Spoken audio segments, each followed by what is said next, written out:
विद्यार्थी मित्रांनो, सकाळपासून आपण वाट पाहत होतो, की नक्की आपले फायनल हॉल तिकीट्स कधी येतील. तर सीईटी सेलने आपल्याला रात्री थोडी उशिरा का होईना, पण गुड न्यूज दिली आहे. आपले फायनल हॉल तिकीट रिलीज झालेत. म्हणजे काय? आतापर्यंत तुम्हाला तुमचा डिस्ट्रिक्ट माहीत होता, ज्या ठिकाणी तुमची एक्झाम आहे. त्याच्यानंतर तालुका माहिती होता, ज्या ठिकाणी तुमची एक्झाम आहे. पण सेंटर तुम्हाला माहीत नव्हतं.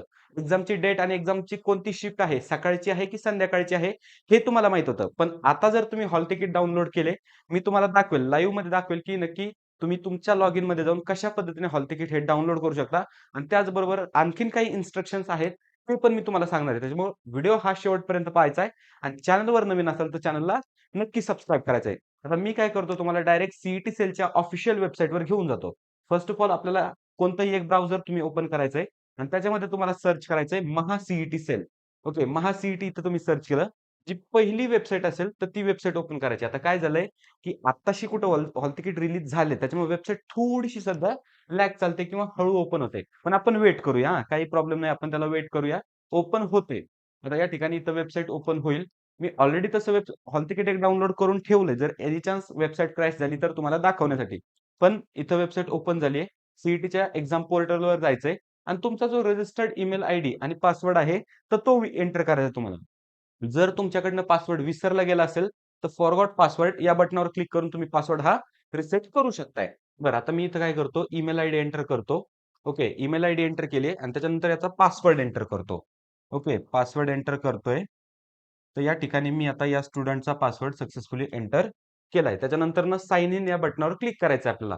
आता या पद्धतीने आपलं सीईटी सेलचं पोर्टल ओपन होईल आणि इथून पुढे कोणतीही अपडेट असो किंवा काहीही गोष्टी आपल्याला करायच्या असो, आन्सर की असो, रिझल्ट असो, त्याच्यानंतर तुमची कॅप ऍडमिशन प्रोसेस असो, सर्व गोष्टींसाठी आपल्याला हाच प्रोफाईल ओपन करायचा. इथं वेगवेगळे ऑप्शन्स आहेत.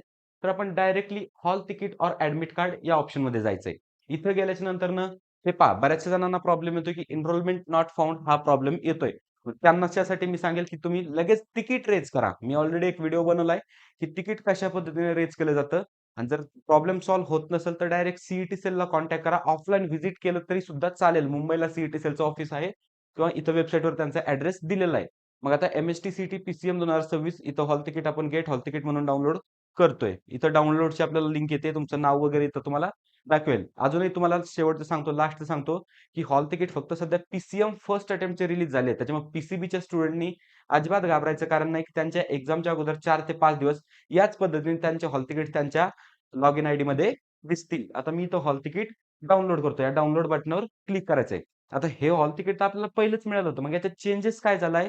तर सगळ्यात महत्त्वाचे चेंजेस मी तुम्हाला डायरेक्टली इथं घेऊन जातो, की हे पहा. या ठिकाणी तुमचा जो व्हेन्यू आहे एक्झामचा ॲक्चुअल हे पहा. सातारा डिस्ट्रिक्ट आहे इथपर्यंत आपल्याला माहीत होतं. तालुका कराड आहे इथपर्यंत माहिती होतं. पण जो हा व्हेन्यू आहे कोणता आहे?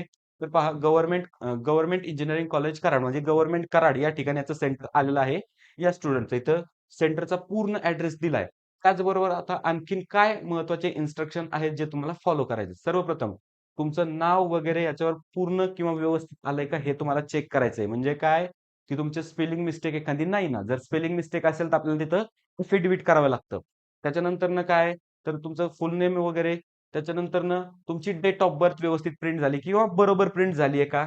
कारण ही date of birth as a password म्हणून आपल्याला यूज होणार आहे सीईटीसाठी. त्याच्यानंतरनं काय, की तुमचा रोल नंबर वगैरे तर आहेच. त्याच्यानंतरनं एक्झामिनेशन डेट आणि एक्झामिनेशन टाईम.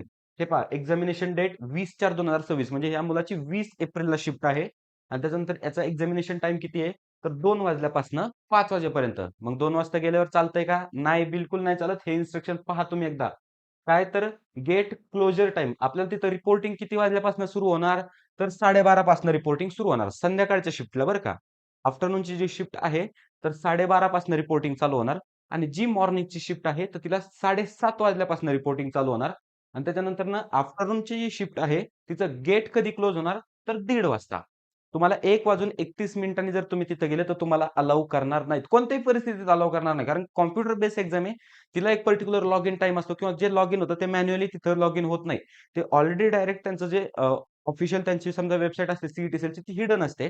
त्याच्यावरनं ते ऑटो सबमिट आणि ऑटो स्टार्ट करतात टेस्ट. त्याच्यामुळे आपला कोणताही हस्तक्षेप तिथं करता येत नाही. त्याच्यामुळे काय करायचंय, 1:30च्या अगोदर तुम्ही स्ट्रिक्टली गेलंच पाहिजे. तसं मी तुम्हाला म्हणेल, की 12:30 पासूनच अवेलेबल राहा तिथं. आणि जर तुमची समजा मॉर्निंगची शिफ्ट वगैरे असेल, आणि तुमचं सेंटर हे तुमच्या गावापासून, तुमच्या घरापासून खूप लांब असेल. खूप म्हणजे काय 40-50 किलोमीटर जरी लांब असेल, तरी आदल्या दिवशी त्या सेंटरवर तिथं जाऊन राहा तुम्ही. राहण्याची काहीतरी सोय पहा, पाहुणे-रावळे वगैरे असतील किंवा समजा काय करा, एखादं हॉटेल वगैरे तिथं बुक करा.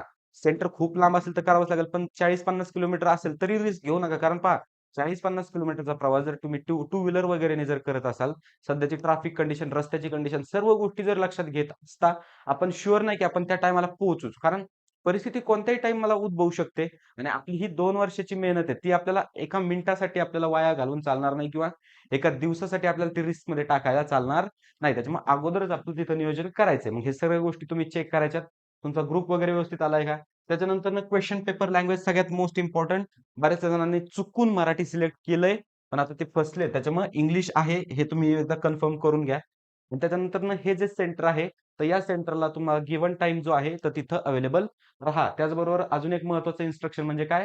तर हे पहा, इथं तुम्हाला एक फोटो अपलोड करण्यासाठी म्हणजे काय करायचंय, तुमचा एक पासपोर्ट साइजचा फोटो आहे ना, याची एकदा कलर प्रिंट किंवा साधी प्रिंट ब्लॅक एंड व्हाईट मारली तरी चालते. त्याच्यावर तो फोटो इथं चिकटवायचा आहे तुम्हाला व्यवस्थित. स्टेपलर वगैरे नाही मारायचं. तिथं डिंक वगैरे असेल किंवा समजा फेविकॉल असेल, तर तो चिकटवायचा आहे. त्याच्यानंतर त्याच्यावर साइन करायची. ती साइन अर्धी फोटोवर गेली पाहिजे आणि अर्धी ह्या पेपरवर साइन पाहिजे. अशी साइन करायची आहे आणि त्याच्यानंतरनं हे हॉल तिकीट तुम्हाला सोबत घेऊन जायचंय. त्याच्यानंतर इथं जी साइन आहे कॅन्डिडेट सिग्नेचर ही कुठं करायची तुम्हाला एक्झाम सेंटरमध्ये ज्यावेळेस तुम्ही जाल, तुमची अटेंडन्स वगैरे होईल आणि ते जे एक्झामिनर आहेत ते तुमच्या सोबत असतील तिथं, तर त्यावेळेस तुम्हाला ही साइन करायची. ही साइन तुम्हाला अगोदर करायची नाहीये. आणखीन एक महत्त्वाची गोष्ट की एक्झामला जात असताना तुमचा फोटो आयडी तुम्हाला सोबत घेऊन जायचं. म्हणजे काय आधार कार्ड असेल, पॅन कार्ड असेल, ड्रायव्हिंग लायसन असेल, बँकचं पासबुक ज्याच्यावर तुमचा फोटो असेल, मतदान कार्ड असेल, तर यापैकी कोणतंही एक डॉक्युमेंट जास्त प्रेफर करा. आधार कार्ड तुम्ही घेऊन जाल. या सर्व इन्स्ट्रक्शन आहेत. मी याच्यावर एक डेडिकेटेड व्हिडिओ बनवणार आहे, की नक्की सेंटरमध्ये जाताना कशी प्रोसेस असते, बायोमेट्रिकची कशी प्रोसेस असते. मग त्यासाठी काय करायचं, की आपल्या चॅनलवरचा एकही व्हिडिओ तुम्हाला आता इथून पुढे स्किप करायचा नाहीये. कारण इथून पुढे तुमचं इंजिनिअरिंग कॉलेजमध्ये ॲडमिशन होईपर्यंत प्रत्येक स्टेपवर सर्वप्रथम आणि एकदम ऑथेंटिकेट माहिती तुमच्यापर्यंत मी पोहोचवण्याचा प्रयत्न करणार आहे. त्याच्यामुळं व्हिडिओ तुम्हाला आवडला, व्हिडिओला लाईक करा आणि महत्त्वाचं म्हणजे चॅनलला सबस्क्राईब करा. All the best.